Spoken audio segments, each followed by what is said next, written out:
خدا اور مسیح یسوع اور برگزیدہ فرشتوں کو گواہ کر کے میں تجھے تاکید کرتا ہوں کہ ان باتوں پر بلا تعصب عمل کرنا اور کوئی کام طرفداری سے نہ کرنا، کسی شخص پر جلد ہاتھ نہ رکھنا اور دوسروں کے گناہوں میں شریک نہ ہونا، اپنے آپ کو پاک رکھنا، آئندہ کو صرف پانی ہی نہ پیا کر بلکہ اپنے معدہ اور اکثر کمزور رہنے کی وجہ سے ذرا سی میں بھی کام میں لایا کر۔ ہماری زندگی بھر کی دعا یہ ہونی چاہیے کہ ہم اپنی زندگیوں میں اسی خدا کی مرضی کو قبول کریں۔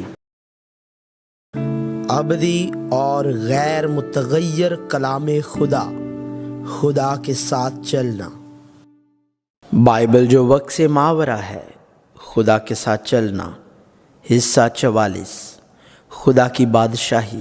خدا کی بادشاہت خدا کی بادشاہی ہے۔ دوسرے الفاظ میں یہ ایک ایسی جگہ ہے جہاں خدا بادشاہ خداوند ہے اور جہاں خدا کی حاکمیت کو برقرار رکھا جاتا ہے اور مکمل طور پر خدا کی حکمرانی قائم ہے۔ یہ ایک ایسی جگہ ہے جہاں خدا اور اس کے لوگوں کے درمیان تعلق باعث سے ندامت نہیں ہے، کیونکہ ان کے درمیان کوئی گناہ نہیں ہے۔ لہٰذا خدا کی بادشاہی اس دنیا کی بادشاہی نہیں ہے، اور خدا نے ان سب باتوں کے مطابق جن کی قسم اس نے ان کے باپ دادا سے کھائی تھی، چاروں طرف سے ان کو آرام دیا، اور ان کے سب دشمنوں میں سے ایک آدمی بھی ان کے سامنے کھڑا نہ رہا۔ خداوند نے ان کے سب دشمنوں کو ان کے قبضہ میں کر دیا، اور سلیمان کی عمر بھر یہودا اور اسرائیل کا ایک ایک آدمی اپنی طاق اور اپنے انجیر کے درخت کے نیچے دان سے بیرسبا تک امن سے رہتا تھا۔ اور اگر یشوع نے انہیں آرام میں داخل کیا ہوتا تو وہ اس کے بعد دوسرے دن کا ذکر نہ کرتا۔ پس خدا کی امت کے لیے سبت کا آرام باقی ہے۔ یسوع نے جواب دیا کہ میری بادشاہی اس دنیا کی نہیں، اگر میری بادشاہی دنیا کی ہوتی تو میرے خادم لڑتے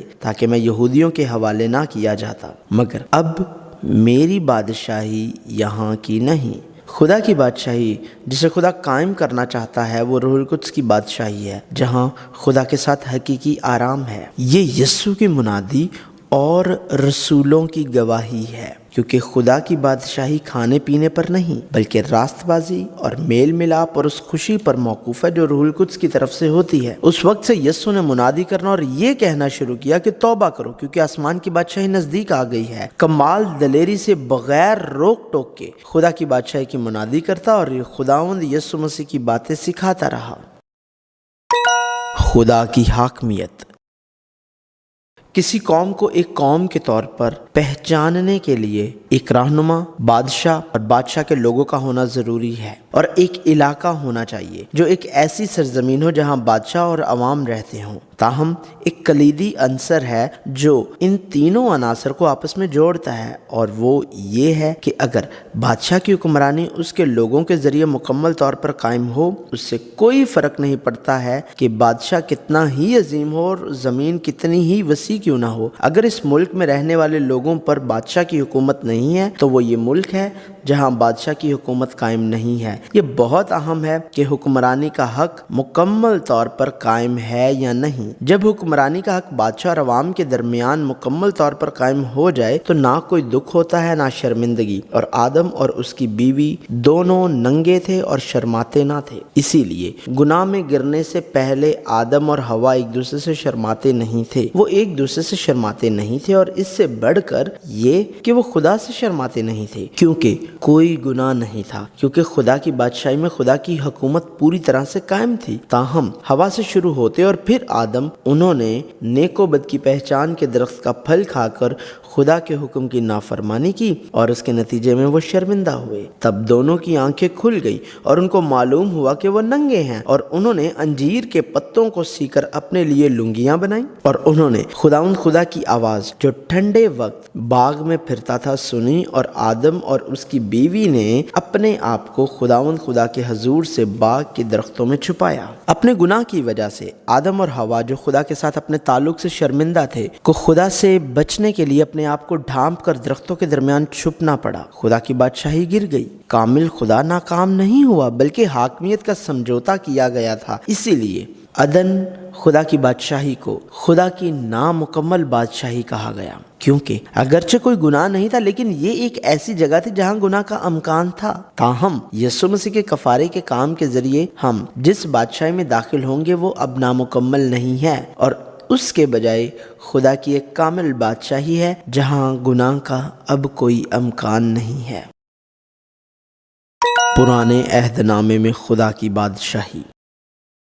خدا کی اصل بادشاہی پرانے عہد نامے میں عدن میں ہے۔ اگرچہ یہ گناہ کے امکان کے بغیر خدا کی ایک کامل بادشاہی نہیں تھی، آدم اور حوا کا ایک ایسا رشتہ تھا جس میں وہ خدا یا ایک دوسرے سے اس وقت تک شرماتے نہیں تھے جب تک کہ انہوں نے گناہ نہ کر لیا۔ ایک کامل خدا تھا، آدم اور حوا خدا کے لوگ تھے، اور عدن نامی جگہ بھی تھی، اور سب سے بڑھ کر یہ ایک ایسی جگہ تھی جہاں خدا کی حاکمیت تسلیم کی جاتی تھی۔ تاہم عدن خدا کی ایک نامکمل بادشاہی تھی، کیونکہ وہاں کوئی گناہ تو نہیں تھا لیکن گناہ کا امکان موجود تھا۔ اور خدا کی بادشاہی جو پرانے عہد نامے میں ظاہر ہوتی ہے وہ کنعان کی سرزمین ہے۔ کنعان کی سرزمین ایک ایسی سرزمین تھی جس پر خدا کی آنکھیں لگی تھیں، دودھ اور شہد سے بہتی ہوئی زمین، اور ایک ایسی سرزمین جہاں آسمان سے بروقت بارش ہوتی ہے۔ انسان فراوانی سے زندگی گزار سکتا تھا چاہے اسراف سے نہ بھی ہو۔ تاہم کنعان کی سرزمین، خدا کی سرزمین، خدا کی بادشاہی بننے کے لیے خدا کے لوگوں کو اپنے پورے دل، طاقت، ارادے اور لگن کے ساتھ پورے دل سے خدا سے محبت رکھنی اور بندگی کرنی تھی۔ تاہم بنی اسرائیل خدا کے لوگوں نے بار بار بغاوت کی اور ان کی نافرمانی کی وجہ سے کنعان کی زمین تباہ ہو گئی۔ اس بات کو یاد رکھ اور کبھی نہ بھول کہ تو نے خداوند اپنے خدا کو بیابان میں کس طرح غصہ دلایا، بلکہ جب سے تم ملک مصر سے نکلے ہو تب سے اس جگہ پہنچنے تک تم برابر خداوند سے بغاوت کرتے ہو، بغاوت ہی کرتے رہے۔ جس دن سے میری تم سے واقفیت ہوئی ہے تم برابر خداوند سے سرکشی کرتے رہے ہو، کیونکہ جب سے ان کے باپ دادا مصر سے نکلے اس دن سے آج تک وہ میرے آگے بدی کرتے اور مجھے غصہ دلاتے رہے۔ جب سے تمہارے باپ دادا ملک مصر سے نکل آئے اب تک میں نے تمہارے پاس اپنے سب خادموں یعنی نبیوں کو بھیجا۔ میں نے ان کو ہمیشہ بروقت بھیجا، لیکن انہوں نے میری نہ سنی اور کان نہ لگایا، بلکہ اپنی گردن سخت کی۔ انہوں نے اپنے باپ دادا سے بڑھ کر برائی کی۔ میں نے تیری اقبال مندی کے ایام میں تجھ سے کلام کیا، پر تو نے کہا میں نہ سنوں گی۔ تیری جوانی سے تیری یہی چال ہے کہ تو میری آواز کو نہیں سنتی، کیونکہ بنی اسرائیل اور بنی یہودا اپنی جوانی سے اب تک فقط وہی کرتے آئے ہیں جو میری نظر میں برا ہے۔ وہ اور ان کے باپ دادا آج کے دن تک میرے گنہگار ہوتے آئے ہیں۔ ان کی ساری شرارت جلجال میں ہے۔ ہاں، وہاں میں نے ان سے نفرت کی، ان کی بدعمالی کے سبب سے میں ان کو اپنے گھر سے نکال دوں گا اور پھر ان سے محبت نہ رکھوں گا۔ ان کے سب عمرہ باغی ہیں۔ اے اسرائیل، تو جبا کے ایام سے گناہ کرتا آیا ہے، وہ وہیں ٹھہرے رہے۔ بلاخر پرانے عہد نامے کی تاریخ خدا کے لوگوں کی نافرمانی کی وجہ سے تباہی کا باعث بنی، باوجود اس کے کہ وہ خدا کی بادشاہی میں خدا کی نگرانی میں رہے۔ تاہم ہم جانتے ہیں اگرچہ خدا کے لوگوں کو ان کی بغاوت کی وجہ سے تباہی کا سامنا کرنا پڑا اور اس طرح وہ ناکام ہوئے، یہ کسی بھی طرح خدا کی ناکامی نہیں تھی، کیونکہ بائبل کی تاریخ یہ نہیں ہے کہ خدا نہیں جانتا تھا کہ اس کے لوگ ناکام ہوں گے اور ان سے توقع کی کہ وہ اس کی پوری طرح اطاعت کریں گے، لیکن چونکہ وہ مسلسل ناکام رہے اس لیے اسے ایک منصوبہ بنانا اور حفاظتی اقدامات دوبارہ قائم کرنے پڑے۔ خدا کی بادشاہی کا حقیقی آغاز آدم اور حوا سے عدن میں نہیں ہوا، بلکہ یسوع مسیح اور روح القدس کے ساتھ دنیا کی تخلیق سے پہلے ہوا۔ لہٰذا تباہی خدا کے لوگوں کے لیے ایک ناکامی تھی، لیکن خدا کے لیے تمام تاریخ صرف ایک عمل تھا جو خدا کی حقیقی بادشاہی کی طرف جاتا ہے۔ لہٰذا خدا کے لوگوں کو عہد نامہ قدیم کے آئین کے ذریعے جس چیز کو محسوس کرنے کی ضرورت تھی وہ ان کا اپنا ناممکن ہونا تھا۔ خدا نے انہیں مسلسل اپنی فرمانبرداری، محبت اور خدمت کرنے کے لیے بلایا، اور اگر تم میرے حکموں کو جو آج میں تم کو دیتا ہوں دل لگا کر سنو اور خداوند اپنے خدا سے محبت رکھو اور اپنے سارے دل اور اپنی ساری جان سے اس کی بندگی کرو، تو میں تمہارے ملک میں عین وقت پر پہلا اور پچھلا می برساؤں گا، تاکہ تو اپنا غلہ اور میں اور تیل جمع کر سکے، اور میں تیرے چوپایوں کے لیے میدان میں گھاس پیدا کروں گا اور تو کھائے گا اور سیر ہوگا۔ ان سب باتوں کو جن کا میں تجھ کو حکم دیتا ہوں غور سے سن لے، تاکہ تیرے اس کام کے کرنے سے جو خداوند تیرے خدا کی نظر میں اچھا اور ٹھیک ہے، تیرا اور تیری بعد تیری اولاد کا بھلا ہو۔ یہ تب ہی ہوگا جب تو خداوند اپنے خدا کی بات مان کر اس کے حکموں پر جو آج میں تجھ کو دیتا ہوں چلے، اور جو کچھ خداوند تیرے خدا کی نظر میں ٹھیک ہے اسی کو کرے، بشرط یہ کہ تو خداوند اپنے خدا کی بات مان کر ان سب احکام پر چلنے کی احتیاط رکھے جو میں آج تجھ کو دیتا ہوں، کیونکہ خداوند تیرا خدا جیسا اس نے تجھ سے وعدہ کیا ہے تجھ کو برکت بخشے گا۔ خدا کے لوگ خدا کے احکامات کی تعمیل اور ان پر عمل کرنے سے قاصر تھے۔ واضح طور پر وہ اطاعت کرنے میں ناکام رہے، بلکہ یہ کہنا کہنا بجا ہوگا کہ وہ گنہگار تھے اور مقدس خدا کی فرما برداری نہیں کر سکتے تھے۔ بس خدا کی بادشاہی ایک ایسی چیز ہے جسے خدا ضرور مکمل کرے گا۔ خدا وہ کرتا ہے جو اس کے لوگ نہیں کر سکتے۔ خدا اپنے لوگوں پر رحم کرے گا اور ان کے بدن کا نہیں بلکہ ان کے دل کا ختنہ کرے گا۔ خدا ان کے ساتھ ہوگا اور خدا کے لوگ جان لیں گے کہ خدا ان کے درمیان ہے۔ اس دن وہ ان لوگوں سے کہے گا جو میری امت نہیں تھے، تم میرے لوگ ہو۔ خدا ان کے ساتھ صلح کا عہد باندھے گا اور ان کو برکت کی کثرت سے نوازے گا، اور وہ جان لیں گے کہ خدا خداوند ہے، اور وہ ان کو اپنی قوم بنائے گا اور وہ انہیں بتائے گا کہ خدا کے سوا کوئی معبود نہیں۔ خدا کا جوش یہ سب کچھ پورا کرے گا۔ اس لیے ہمارے لیے ایک لڑکا تولد ہوا اور ہم کو ایک بیٹا بخشا گیا، اور سلطنت اس کے کندھے پر ہوگی، اور اس کا نام عجیب، مشیر، خدا قادر، ابدیت کا باپ اور سلامتی کا شہزادہ ہوگا۔ اس کی سلطنت کے اقبال اور سلامتی کی کچھ انتہا نہ ہوگی۔ وہ داؤد کے تخت اور اس کی مملکت پر آج سے ابد تک حکمران رہے گا، اور عدالت اور صداقت سے اسے قیام بخشے گا۔ رب الافواج کی غیوری یہ کرے گی۔ خدا اپنی بادشاہی بن جاتا ہے اور اپنے لوگوں کے دلوں اور زندگیوں میں سرایت کر جاتا ہے، لہٰذا وہ ان کے ساتھ ایک نیا عہد قائم کرے گا، اپنی شریعت کو ان کے دلوں میں ڈالے گا اور اسے ان کے دلوں کی تختیوں پر نقش کرے گا، اور خدا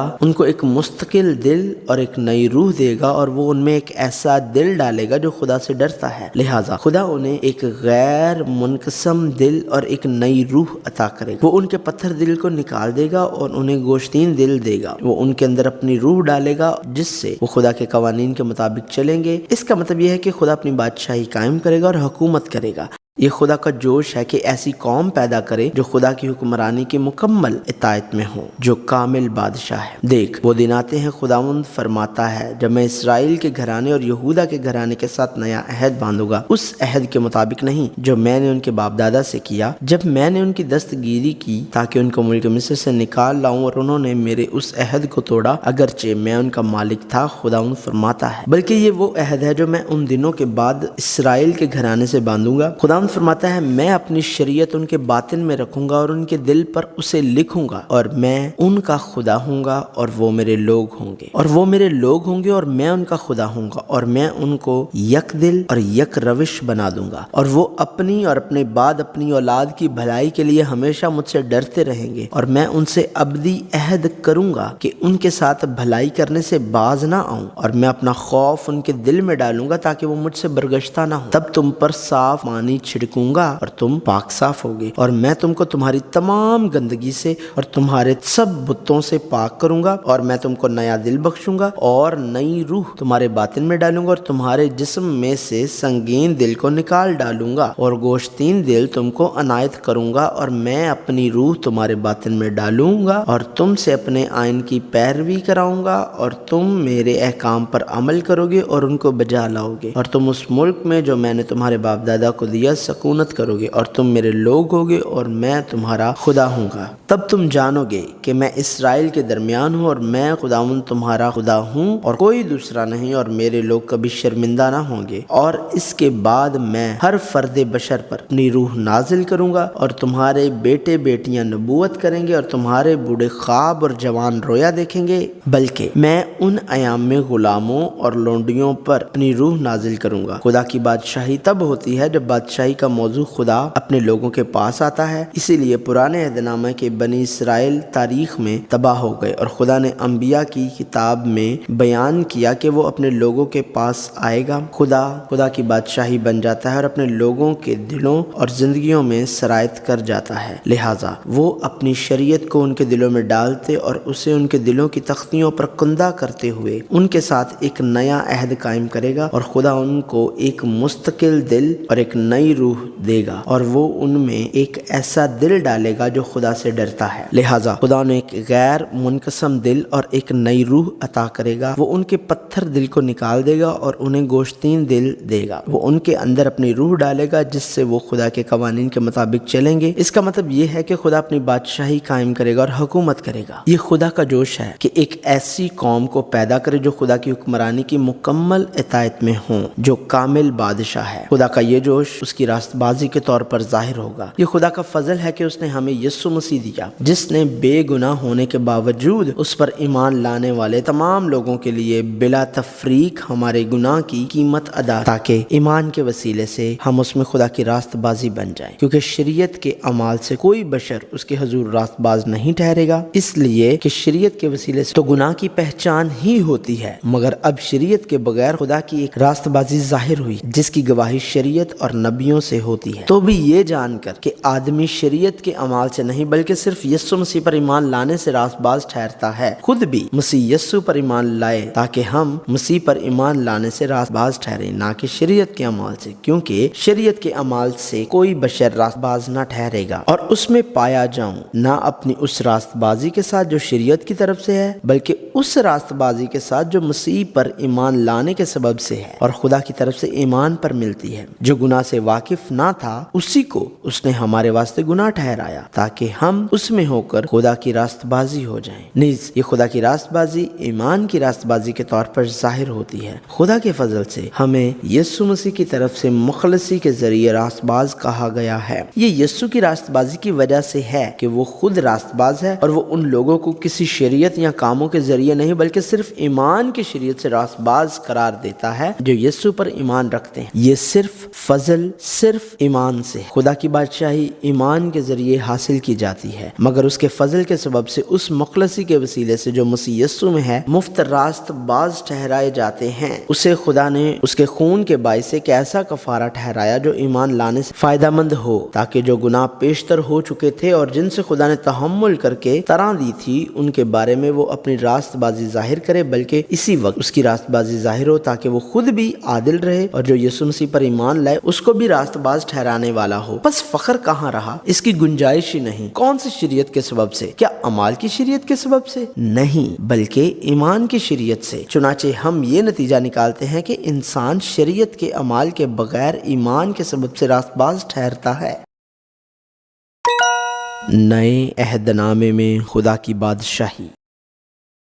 پرانا عہد نامہ اور نیا عہد نامہ ایک دوسرے سے الگ نہیں ہیں، یہ ایک کہانی اور ایک کتاب ہے، تاہم نظریہ کی ایک مختلف وضاحت ہے۔ یہ بالکل سچ ہے کہ پوری بائبل میں برکت کا نظریہ انجیل ہے، تاہم پرانے عہد نامے میں برکت اکثر زمین اور جانوروں کی ملکیت کے حوالے سے نازل ہوئی تھی۔ یہ زمین اور جانور نہیں ہیں جو حتمی برکت ہیں، بلکہ خدا کے ساتھ مکمل تعلق کے تناظر میں خدا نے اپنے لوگوں کو ملکیت کی نعمت بھی دی۔ اوز کی سرزمین میں ایوب نام ایک شخص تھا، وہ شخص کامل اور راست باز تھا اور خدا سے ڈرتا اور بدی سے دور رہتا تھا۔ اس کے ہاں 7 بیٹے اور 3 بیٹیاں پیدا ہوئیں۔ اس کے پاس 7,000 بھیڑیں اور 3,000 اونٹ اور 5 جوڑی بیل اور 500 گدیاں اور بہت سے نوکر چاکر تھے، ایسا کہ اہل مشرق میں وہ سب سے بڑا آدمی تھا۔ تاہم نئے عہد نامہ میں ملکیت کی برکت کا نظریہ انجیل کے نظریے میں مکمل طور پر تبدیل ہو جاتا ہے۔ بالآخر خدا کے ساتھ اپنے تعلق کے ذریعے ہم جن برکات سے لطف اندوز ہوں گے وہ مالیات نہیں ہیں بلکہ خوشخبری ہے، اور کتاب مقدس نے پیشتر سے یہ جان کر کہ خدا غیر قوموں کو ایمان سے راست باز ٹھہرائے گا پہلے ہی سے ابراہیم کو یہ خوشخبری سنا دی کہ تیرے باعث سب قومیں برکت پائیں گی۔ پس جو ایمان والے ہیں وہ ایماندار ابراہیم کے ساتھ برکت پاتے ہیں، تاکہ مسیح یسوع میں ابراہیم کی برکت غیر قوموں تک بھی پہنچے اور ہم ایمان کے وسیلے سے اس روح کو حاصل کرتے ہیں جس کا وعدہ ہوا ہے۔ لہٰذا جو لوگ اس خوشخبری سے مامور تھے انہوں نے اس زمین کو جو پرانے عہد نامے کی برکت کی نمائندہ تھی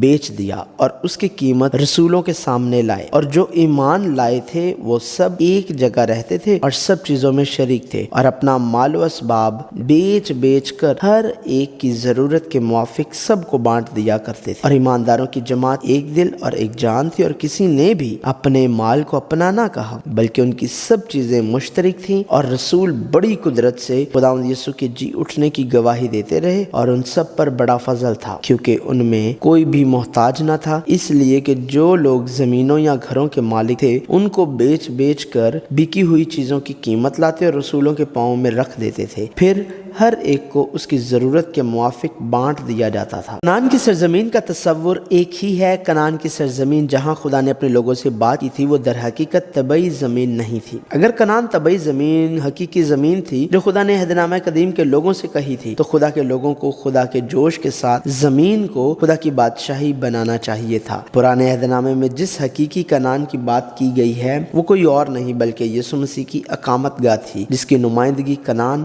یروشلم اور ہیکل نے کی تھی۔ اور دیکھو، جس کا میرے باپ نے وعدہ کیا ہے میں اس کو تم پر نازل کروں گا، لیکن جب تک عالم بالا سے تم کو قوت کا لباس نہ ملے اس شہر میں ٹھہرے رہو۔ اور ان سے مل کر ان کو حکم دیا کہ یروشلم سے باہر نہ جاؤ، بلکہ باپ کے اس وعدے کے پورا ہونے کے منتظر رہو جس کا ذکر تم مجھ سے سن چکے ہو۔ انگور کا حقیقی درخت میں ہوں اور میرا باپ باغبان ہے۔ جو ڈالی مجھ میں ہے اور پھل نہیں لاتی اسے وہ کاٹ ڈالتا ہے، اور جو پھل لاتی ہے اسے چھانٹتا ہے تاکہ زیادہ پھل لائے۔ اب تم اس کلام کے سبب سے جو میں نے تم سے کیا پاک ہو۔ تم مجھ میں قائم رہو اور میں تم میں۔ جس طرح ڈالی اگر انگور کے درخت میں قائم نہ رہے اپنے آپ سے پھل نہیں لا سکتی، اسی طرح تم بھی اگر مجھ میں قائم نہ رہو تو پھل نہیں لا سکتے۔ میں انگور کا درخت ہوں، تم ڈالیاں ہو۔ جو مجھ میں قائم رہتا ہے اور میں اس میں، وہی بہت پھل لاتا ہے، کیونکہ مجھ سے جدا ہو کر تم کچھ نہیں کر سکتے۔ اگر کوئی مجھ میں قائم نہ رہے تو وہ ڈالی کی طرح پھینک دیا جاتا اور سوکھ جاتا ہے، اور لوگ انہیں جمع کر کے آگ میں جھونک دیتے ہیں اور وہ جل جاتی ہیں۔ اگر تم مجھ میں قائم رہو اور میری باتیں تم میں قائم رہیں تو جو چاہو مانگو وہ تمہارے لیے ہو جائے گا۔ میرے باپ کا جلال اسی سے ہوتا ہے کہ تم بہت سا پھل لاؤ، جب ہی تم میرے شاگرد ٹھہرو گے۔ جیسے باپ نے مجھ سے محبت رکھی ویسے ہی میں نے تم سے محبت رکھی، تم میری محبت میں قائم رہو۔ اگر تم میرے حکموں پر عمل کرو گے تو میری محبت میں قائم رہو گے، جیسے میں نے اپنے باپ کے حکموں پر عمل کیا ہے اور اس کی محبت میں قائم ہوں۔ یہ اس زمین پر نظر آنے والی قوم نہیں ہے بلکہ روح القدس، خدا کی روح کے ذریعے لطف اندوز ہونا ہے، کیونکہ خدا کی بادشاہی کھانے پینے پر نہیں بلکہ راست بازی اور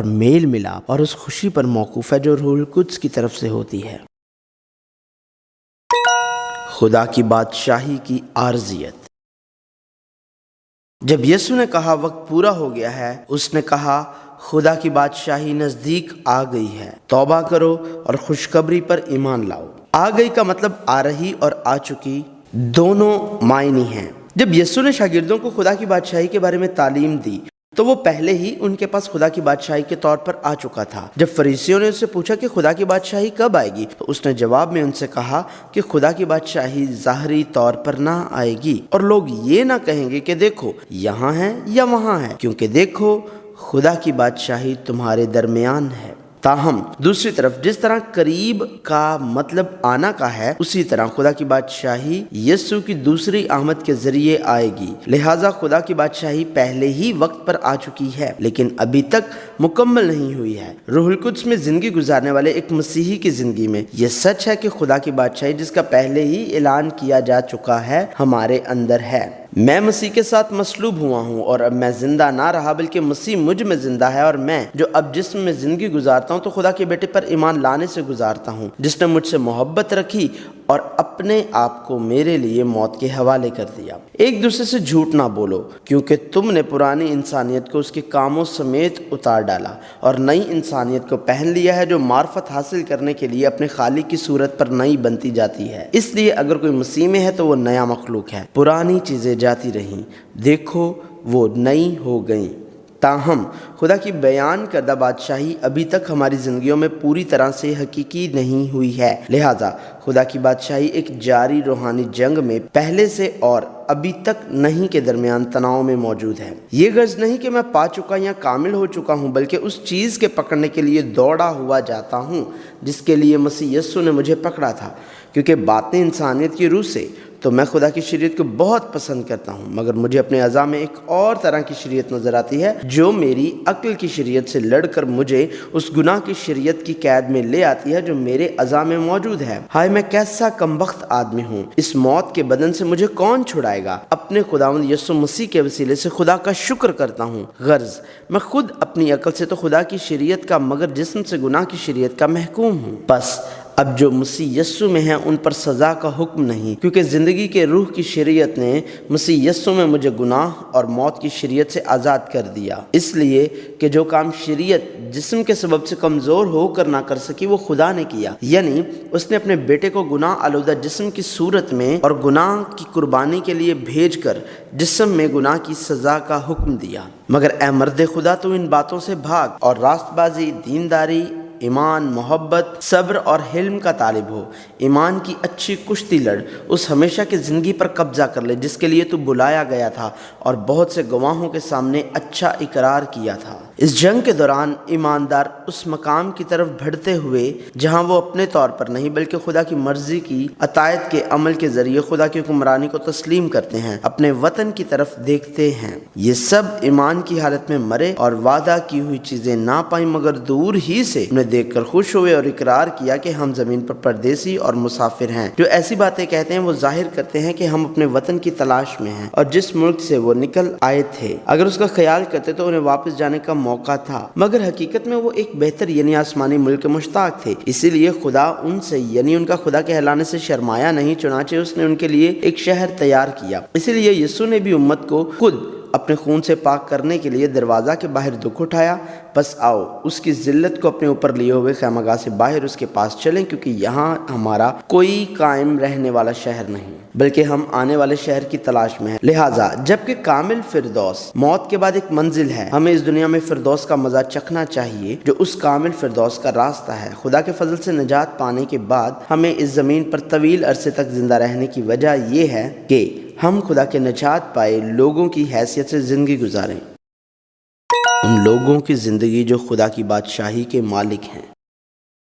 یسوع مسیح نے اس دنیا میں اپنی خدمت کے دوران بیماروں کو شفا دینے کے ذریعے خدا کی بادشاہی کو ظاہر کرتے ہوئے خدا کی بادشاہی کا اعلان کیا اور سکھایا۔ پھر یوحنا کے پکڑوائے جانے کے بعد یسوع نے گلیل میں آ کر خدا کی خوشخبری کی منادی کی اور کہا کہ وقت پورا ہو گیا ہے اور خدا کی بادشاہی نزدیک آ گئی ہے، توبہ کرو اور خوشخبری پر ایمان لاؤ۔ اس نے دکھ سہنے کے بعد بہت سے ثبوتوں سے اپنے آپ کو ان پر زندہ ظاہر بھی کیا، چنانچہ وہ 40 دن تک انہیں نظر آتا اور خدا کی بادشاہی کی باتیں کہتا رہا۔ اور یسوع مسیح کے جی اٹھنے اور صعود فرمانے کے بعد رسولوں کے پیغام کا مرکز یسوع مسیح اور اس کی صلیب کو خدا کی بادشاہی میں داخل ہونے کا واحد راستہ قرار دینا تھا، کیونکہ مسیح نے مجھے بپتسمہ دینے کو نہیں بھیجا بلکہ خوشخبری سنانے کو، اور وہ بھی کلام کی حکمت سے نہیں، تاکہ مسیح کی صلیب بے تاثیر نہ ہو، کیونکہ صلیب کا پیغام ہلاک ہونے والوں کے نزدیک تو بے وقوفی ہے مگر ہم نجات پانے والوں کے نزدیک خدا کی قدرت ہے، کیونکہ خدا کی بادشاہی صرف یسوع مسیح کے ذریعے آتی ہے جو حقیقی خوشخبری کو خدا کی راست بازی کے طور پر مجسم کرتا ہے۔ لہٰذا خدا کی بادشاہی ان لوگوں کو دی جاتی ہے جو توبہ اور ایمان کے ذریعے خدا پر اپنے ایمان کا اقرار کرتے ہیں۔ چنانچہ میں شریعت ہی کے وسیلے سے شریعت کے اعتبار سے مر گیا تاکہ خدا کے اعتبار سے زندہ ہو جاؤں۔ میں مسیح کے ساتھ مصلوب ہوا ہوں اور اب میں زندہ نہ رہا بلکہ مسیح مجھ میں زندہ ہے، اور میں جو اب جسم میں زندگی گزارتا ہوں تو خدا کے بیٹے پر ایمان لانے سے گزارتا ہوں جس نے مجھ سے محبت رکھی اور اپنے آپ کو میرے لیے موت کے حوالے کر دیا۔ میں خدا کے فضل کو بیکار نہیں کرتا، کیونکہ راست بازی اگر شریعت کے وسیلے سے ملتی تو مسیح کا مرنا ابس ہوتا۔ شمعون پطرس نے جواب میں کہا تو زندہ خدا کا بیٹا مسیح ہے۔ شمعون پطرس یہ دیکھ کر یسوع کے پاؤں میں گرا اور کہا اے خداوند میرے پاس سے چلا جا، کیونکہ میں گنہگار آدمی ہوں۔ لہٰذا جو لوگ خدا کی بادشاہی کے مالک ہیں انہیں پہلے پہچاننا چاہیے کہ وہ گنہگار اور روح میں کمزور ہیں، اور وہ اپنی زبان کھول کر ان کو یوں تعلیم دینے لگا مبارک ہے وہ جو دل کے غریب ہیں کیونکہ آسمان کی بادشاہی انہی کی ہے، مبارک ہے وہ جو غمگین ہے کیونکہ وہ تسلی پائیں گے، مبارک ہے وہ جو حلیم ہے کیونکہ وہ زمین کے وارث ہوں گے، مبارک ہے وہ جو راست بازی کے بھوکے اور پیاسے ہیں کیونکہ وہ آسودہ ہوں گے، مبارک ہے وہ جو رحم دل ہیں کیونکہ ان پر رحم کیا جائے گا، مبارک ہے وہ جو پاک دل ہیں کیونکہ وہ خدا کو دیکھیں گے، مبارک ہیں وہ جو صلح کراتے ہیں کیونکہ وہ خدا کے بیٹے کہلائیں گے، مبارک ہیں وہ جو راست بازی کے سبب سے ستائے گئے ہیں کیونکہ آسمان کی بادشاہی انہی کی ہے۔ یہ خدا کے فرزند ہیں جنہیں خدا نے چنا اور اپنے لوگ بننے کے لیے بلایا ہے۔ اور اب اے یعقوب خداوند جس نے تجھ کو پیدا کیا اور جس نے اے اسرائیل تجھ کو بنایا یوں فرماتا ہے کہ خوف نہ کر، کیونکہ میں نے تیرا فدیہ دیا ہے، میں نے تیرا نام لے کر تجھے بلایا ہے، تو میرا ہے۔ جب تو سیلاب میں سے گزرے گا تو میں تیرے ساتھ ہوں گا، جب تو ندیوں کو عبور کرے گا تو وہ تجھے نہ ڈبائیں گی، جب تو آگ پر چلے گا تو تجھے آنچ نہ لگے گی اور شعلہ تجھے نہ جلائے گا، کیونکہ میں خداوند تیرا خدا اسرائیل کا قدوس تیرا نجات دینے والا ہوں۔ ہمیں بے فائدہ خدا کا فضل حاصل نہیں کرنا چاہیے، اور ہم جو اس کے ساتھ کام میں شریک ہیں یہ بھی التماس کرتے ہیں کہ خدا کا فضل جو تم پر ہوا بے فائدہ نہ رہنے دو۔ خدا اپنی بادشاہی کو اپنے جوش کے ذریعے اس طرح حاصل کرتا ہے، اور خدا کی محبت اور جوش کے ذریعے صلیب پر یسوع مسیح کے قیمتی خون اور اس کے فضل سے خدا کے فرزند جو خدا کی بادشاہی کے لوگ بن گئے ہیں کو خدا کی بادشاہی کے لوگوں کے لائق زندگی گزارنے کے لیے دوڑنا چاہیے۔ محنت اور لگن خدا کی بادشاہی کا شہری بننے کے لیے کافی نہیں ہے، بلکہ زندگی بسر کرنے کا مطلب یہ تھا کہ اس کے لوگوں کے طور پر جینا ہے۔ پس کیا ہم شریعت کو ایمان سے باطل کرتے ہیں؟ ہرگز نہیں، بلکہ شریعت کو قائم رکھتے ہیں۔ پس ہم کیا کہیں؟ کیا گناہ کرتے رہیں تاکہ فضل زیادہ ہو؟ ہرگز نہیں۔ ہم جو گناہ کے اعتبار سے مر گئے کیوں کر اس میں آئندہ کو زندگی گزاریں؟ کیا تم نہیں جانتے کہ ہم جتنوں نے مسیح یسوع میں شامل ہونے کا بپتسمہ لیا تو اس کی موت میں شامل ہونے کا بپتسمہ لیا؟ بس موت میں شامل ہونے کے بپتسمے کے وسیلہ سے ہم اس کے ساتھ دفن ہوئے، تاکہ جس طرح مسیح باپ کے جلال کے وسیلے سے مردوں میں سے جلایا گیا اسی طرح ہم بھی نئی زندگی میں چلیں، کیونکہ جب ہم اس کی موت کی مشابہت سے اس کے ساتھ پیوستہ ہو گئے تو بے شک اس کے جی اٹھنے کی مشابہت سے بھی اس کے ساتھ پیوستہ ہوں گے، اس لیے کہ گناہ کا تم پر اختیار نہ ہوگا، کیونکہ تم شریعت کے ماتحت نہیں بلکہ فضل کے ماتحت ہو۔ پس کیا ہوا؟ کیا ہم اس لیے گناہ کریں کہ شریعت کے ماتحت نہیں بلکہ فضل کے ماتحت ہیں؟ ہرگز نہیں۔ کیا تم نہیں جانتے کہ جس کی فرمانبرداری کے لیے اپنے آپ کو غلاموں کی طرح حوالے کر دیتے ہو اسی کے غلام ہو جس کے فرمانبردار ہو، خواہ گناہ کے جس کا انجام موت ہو، خواہ فرمانبرداری کے جس کا انجام راست بازی ہے۔ لیکن خدا کا شکر ہے کہ اگرچہ تم گناہ کے غلام تھے تو بھی دل سے اس تعلیم کے فرمانبردار ہو گئے جس کے سانچے میں تم ڈھالے گئے تھے، اور گناہ سے آزاد ہو کر راست بازی کے غلام ہو گئے۔ خدا کی بادشاہی آنے کے لیے دعا کریں۔ لہٰذا ہمیں خدا کی بادشاہی کی تلاش کرنی چاہیے۔ تمام زمینی ضروریات پر خطاب کے بعد یسوع نے ہدایت کی کہ پہلے خدا کی بادشاہی اور اس کی راست بازی کو تلاش کریں، کیونکہ ان سب چیزوں کی تلاش میں غیر قومیں رہتی ہیں، اور تمہارا آسمانی باپ جانتا ہے کہ تم ان سب چیزوں کے محتاج ہو، بلکہ تم پہلے اس کی بادشاہی اور اس کی راست بازی کی تلاش کرو تو یہ سب چیزیں بھی تم کو مل جائیں گی۔ اس کا مطلب خدا کی مکمل حاکمیت کو قبول کرنا ہے۔ اگرچہ ہم اس دنیا میں رہتے ہیں لیکن مسیحی زندگی میری قوم کے لیے نہیں گزاری جاتی۔ یہ خدا کو میری ضروریات تک محدود رکھنے اور میری بادشاہی میں میری خواہشات کے مطابق میری خواہشات کا حکم دینے کے بارے میں نہیں ہے۔ خدا کی بادشاہی وہ قوم ہے جہاں خدا کے لوگ خدا کی حکمرانی کے تحت اس کی حکومت کو مکمل طور پر حاصل کرتے ہیں۔ ہمیں ایمان، خوشی اور شکر گزاری کے ساتھ اس کردار پر جو ہمارے خدا بادشاہ نے ہمیں اس دنیا میں سونپا ہے یقین رکھتے ہوئے اور اس طریقے سے جس سے خدا راضی ہوتا ہے اسے خوش کرتے ہوئے خدا کے لوگوں کے طور پر زندگی گزارنی ہے۔ بس میں یہ چاہتا ہوں کہ جوان بیوائیں بیاہ کریں، ان کے اولاد ہو، گھر کا انتظام کریں اور کسی مخالف کو بدگوئی کا موقع نہ دیں، کیونکہ بعض گمراہ ہو کر شیطان کی پیرو ہو چکی ہیں۔ اگر کسی ایماندار عورت کے ہاں بیوائیں ہوں تو وہی ان کی مدد کرے اور کلیسیا پر بوجھ نہ ڈالا جائے تاکہ وہ ان کی مدد کر سکے جو واقعی بیوہ ہیں۔ جو بزرگ اچھا انتظام کرتے ہیں، خاص کر وہ جو کلام سنانے اور تعلیم دینے میں محنت کرتے ہیں، دو چند عزت کے لائق سمجھے جائیں، کیونکہ کتاب مقدس یہ کہتی ہے کہ دائیں میں چلتے ہوئے بیل کا منہ نہ باندھنا اور مزدور اپنی مزدوری کا حقدار ہے۔ جو دعویٰ کسی بزرگ کے برخلاف کیا جائے بغیر 2 یا 3 گواہوں کے اس کو نہ سن۔ گناہ کرنے والوں کو سب کے سامنے ملامت کر تاکہ اوروں کو بھی خوف ہو۔ خدا اور مسیح یسوع اور برگزیدہ فرشتوں کو گواہ کر کے میں تجھے تاکید کرتا ہوں کہ ان باتوں پر بلا تعصب عمل کرنا اور کوئی کام طرفداری سے نہ کرنا، کسی شخص پر جلد ہاتھ نہ رکھنا اور دوسروں کے گناہوں میں شریک نہ ہونا، اپنے آپ کو پاک رکھنا، آئندہ کو صرف پانی ہی نہ پیا کر بلکہ اپنے میدا اور اکثر کمزور رہنے کی وجہ سے ذرا سی میں بھی کام میں لایا کر۔ ہماری زندگی بھر کی دعا یہ ہونی چاہیے کہ ہم اپنی زندگیوں میں اسی خدا کی مرضی کو قبول کریں۔ بس تم اس طرح دعا کیا کرو کہ اے ہمارے باپ تو جو آسمان پر ہے، تیرا نام پاک مانا جائے، تیری بادشاہی آئے، تیری مرضی جیسی آسمان پر پوری ہوتی ہے زمین پر بھی ہو۔